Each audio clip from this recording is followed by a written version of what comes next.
Hello दोस्तों आपका हमारे YouTube channel target with Jitendra में स्वागत है। आज दोस्तों हम टॉपिक लेकर आए हैं वर्ण विचार, जो एग्जाम की दृष्टि से बेहद उपयोगी है। वर्ण भाषा की सबसे छोटी इकाई को वर्ण कहते हैं और इसको और आगे विभाजित नहीं कर सकते हैं, और इन्हीं वर्ण या अक्षरों से शब्द का निर्माण होता है और शब्दों के समूह से वाक्य बनाए जाते हैं, और इस तरह हम भाषा का निर्माण कर सकते हैं। चलिए दोस्तों फिर जानते हैं।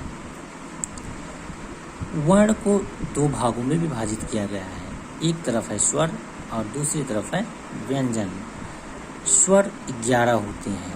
अ, आ, ई, उ, री, ए, ऐ, ओ, औ। और इनको हम 3 भागों में विभाजित कर सकते हैं। मूल स्वर या ह्रस्व स्वर अ, ई, उ, री। दूसरा है दीर्घ स्वर आ, ई, उ, ए, ऐ, ओ, औ। तीसरा है संयुक्त स्वर ए, ऐ, ओ, औ। मूल स्वर में क्या होता है, इसमें एक मात्रा का प्रयोग किया जाता है, और दीर्घ स्वर में द्विमात्रिक होते हैं। मूल स्वर का दुगना समय इसमें लगता है। संयुक्त स्वर मूल स्वर और दीर्घ स्वर के संयुक्त से बनते हैं संयुक्त स्वर। ए का निर्माण आ और ई के मिलने से ए का निर्माण होता है। ऐ का निर्माण आ और ए के मिलने से ऐ का निर्माण होता है। इसी प्रकार ओ का निर्माण आ और ऊ के मिलने से ओ बनते हैं, और औ का आ और ओ के मिलने से औ का निर्माण होता है। अगला है अयोग वाह। अंग और आह को अयोग वाह कहते हैं। अनुस्वार और विसर्ग को अयोग वाह कहते हैं। अब आ जाते हैं व्यंजन पे। व्यंजन की संख्या 33 होती है। क, ख, ग, घ, अंग। इसको हम क वर्ग भी बोल सकते हैं। इसी तरीके से च वर्ग में च, छ, ज, झ, ञ। ट वर्ग में ट, ठ, ड, ढ, अड़। त वर्ग में त, थ, ध, ध, न। और प वर्ग में प, फ, प, भ, म। और इसको हम स्पर्श व्यंजन कहते हैं। इसकी संख्या होती है 25। अगला है अंतस्थ व्यंजन। अंतस्थ व्यंजन की संख्या 4 होती है। य, र, ल और व। अब आ जाते हैं ऊष्म व्यंजन। ऊष्म व्यंजन की संख्या भी 4 होती है। स, ख, श और ह। इसमें क्या होती है, ऊष्मा उत्पन्न होती है। जब इस अक्षर को, इस वर्ड को हम बोलते हैं तो इसमें ऊष्मा उत्पन्न होती है। अब आते हैं संयुक्त व्यंजन। जिस प्रकार संयुक्त स्वर होते हैं उसी प्रकार संयुक्त व्यंजन भी होते हैं। छ, त्र, ज्ञ और स्र, ये 4 संयुक्ताक्षर व्यंजन होते हैं।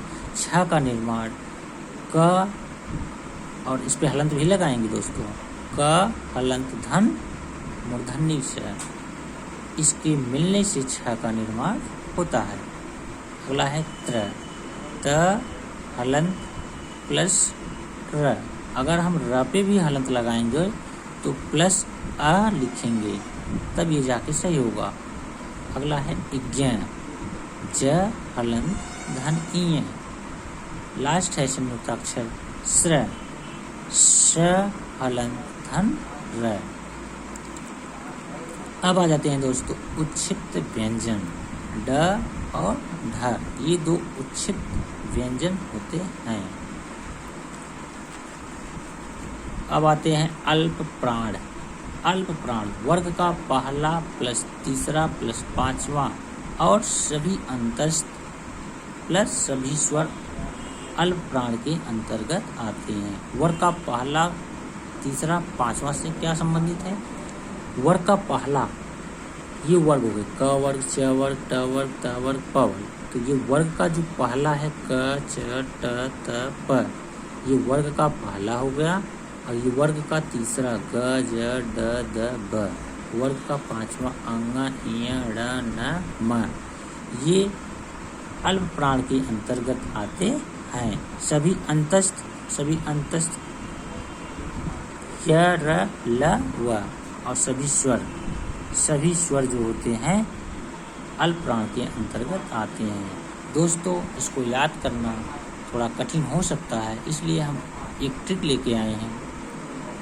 अल्प वायु में 135 का अंत हुआ, सभी स्वर्ग गए।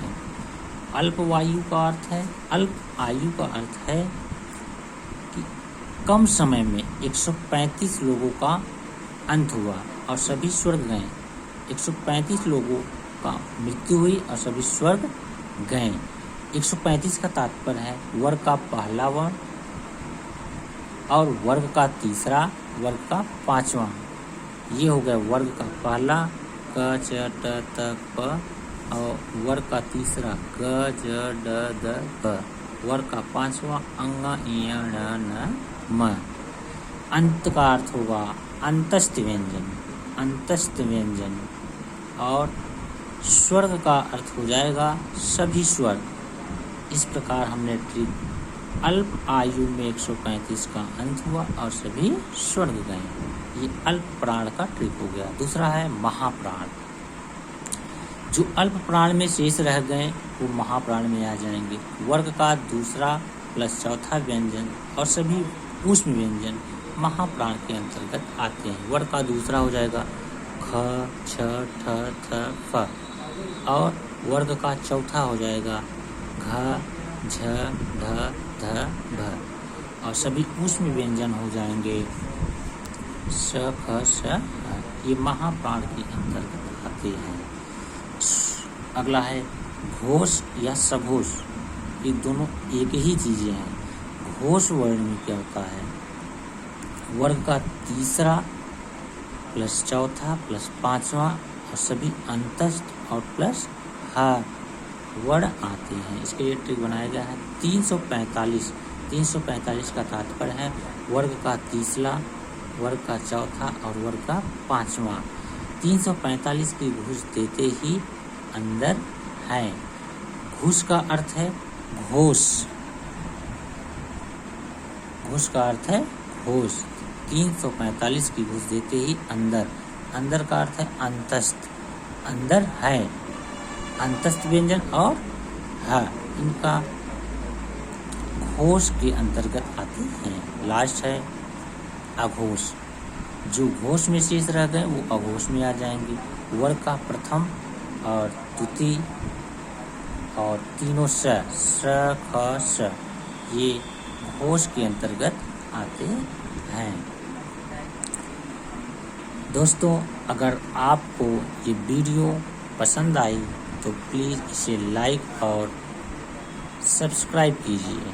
ज़्यादा से ज़्यादा वीडियो को शेयर कीजिए। हमारे चैनल को सब्सक्राइब अवश्य करिए ताकि हम आप लोगों के लिए नए वीडियो ला सकें। धन्यवाद।